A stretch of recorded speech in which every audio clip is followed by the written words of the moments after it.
Hi, welcome back to the U Revolution. Please do subscribe to the channel, and I hope you find a lot of these comments very helpful. You're welcome to make some comments in the comment section under the videos if there's something you'd like me to talk about, something you'd like me to explain. I'd love to have a go at that. Anything that can possibly help you. There are no awards for burnt out people, you know. People that are just taking on too much. Sometimes we have to learn to say no. I've known of some people that are like the Mr. or Mrs. Fixit in the family, and whenever something goes wrong in the family, everybody turns to that particular person. But my question is, who fixes Mrs. Fixit? Who looks after Mr. Fixit when he starts to fall apart? Who looks after those ones who are constantly looking out for everybody else? Are you looking out for yourself? Are you taking care of yourself? Have you developed the ability to say no?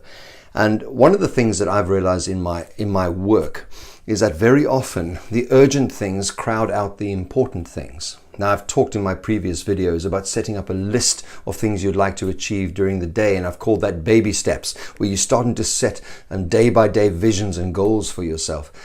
And I find so often I'll set about the important stuff on my list, and then the phone will ring and the urgent now jumps in, and suddenly all the important stuff gets pushed to one side, and I find myself busying myself with something that is apparently urgent, but the deeper I get into it, the more I realize it actually could have waited.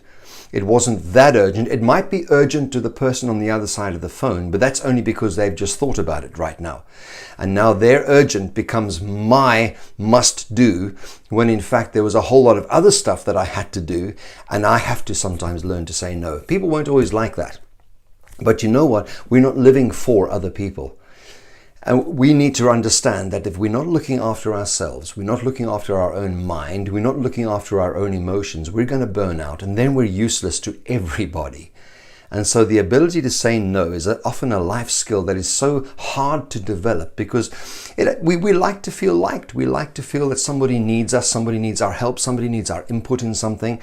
And saying no is not you devaluing yourself. You're not losing ground. What you're doing is you're saying, I'm taking care of myself right here, because if I don't, I'll have nothing to offer anybody. And I will be crashed out, burnt out, absolutely useless. And so we're talking about the skill of saying no right here. And also it's about understanding that burnout is not helpful for anyone. And sometimes the urgent will crowd out the important. But if we learn to say no and understand that the important things are there for a reason, it actually starts to change the way we tackle things. Thanks so much, and I look forward to your comments.